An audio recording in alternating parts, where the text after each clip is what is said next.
we spoke about data minimization and purpose limitation. So I thought let's continue with some principles of data privacy, and today we are going to talk about consent management just from the mistakes point of view. Of course, consent management has a full playlist on my channel, so you can have a look at the details of it. Welcome to my YouTube channel where you daily see new content on privacy, and as I said, let's talk about some of the mistakes, around 5 of them, that businesses make when it comes to collecting consent. The first, the top one, they don't even provide proper, clear, specific options to provide consent. Many of them mix it up with the vague language. We may use your data for X purpose. We may be able to provide you better service. We will improve our services. What does that mean? There's no clear statement as to you're asking me for my residence address and you're going to improve services. How? What better are you offering me? That's a very important point when it comes to consent management for all regulators, including Indian DPDP, that your purpose and your consent form should be very clear on what are you providing. Right? You cannot just arbitrarily say, will improve our service. They don't give you proper clarity on which data is being used and why. You have a form and you fill up all the details, that's it. Right? DPDP Act very clearly says that the consent has to be specific and granular. So for any information that you want from me, you need to tell me why do you need this information and what service are you going to deliver to me against this information. Right? Then you bundle the consent with terms of service. Keep writing, I give this service, this is how I give it. And then put a check mark to say, please acknowledge and say I agree. And treat it as a consent. Right? People may even write, organizations may even write that you are going to treat this as a consent, but that's not the way consent is taken. Consent is supposed to be freely given, not given in link with any other service, not given in link with terms of service. Right? So sometimes organizations also put consent as a part of the privacy notice. Again, that's an unfair thing. So one check of accept and submit does not work. It has to be granular and proper, and it is not supposed to be linked with any other service associated with it. Right? It cannot be conditional. No way to withdraw consent. Now that's almost a criminal offense. Right? I take a service and I don't like it, I want to withdraw from it.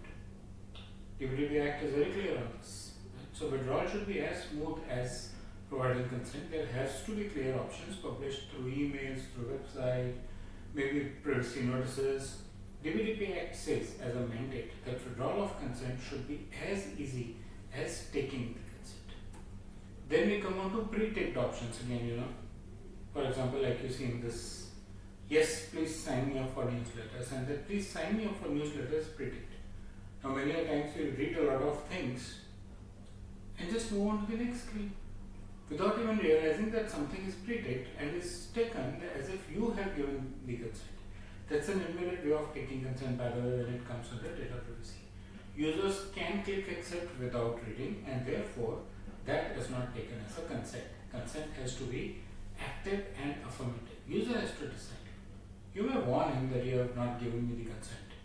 Are you not going to avail this service? Are you missing on an opportunity? But you can't just simply move on like that. And that's something that not only DPDP Act but even GDPR says, that pre-ticked consent option is not something which is a valid way to handle it. And then the fifth one, failing to log consent. There has to be a log of consent taken, forward purpose, for against which information field, by the way, not exact information. All consent activities, that is taking consent, withdrawing consent, they all need to be recorded, should be granular and easily withdrawable, and then again you should have the logs of each consent, that means each line item provided to you. I am also stressing on this because sometimes you may have 10 services and I may not want all of them right now. So I select 6 and move on, and later I realize, why not have another one? I can come back and take and move on. Ideally, you should have an option there only to withdraw also. So of 10 I take 6 today, and after 3 days I decide I need the other 2. But I don't want the one that I've already chosen. So I come up, I tick mark the other two and remove the tick mark from one of them, right?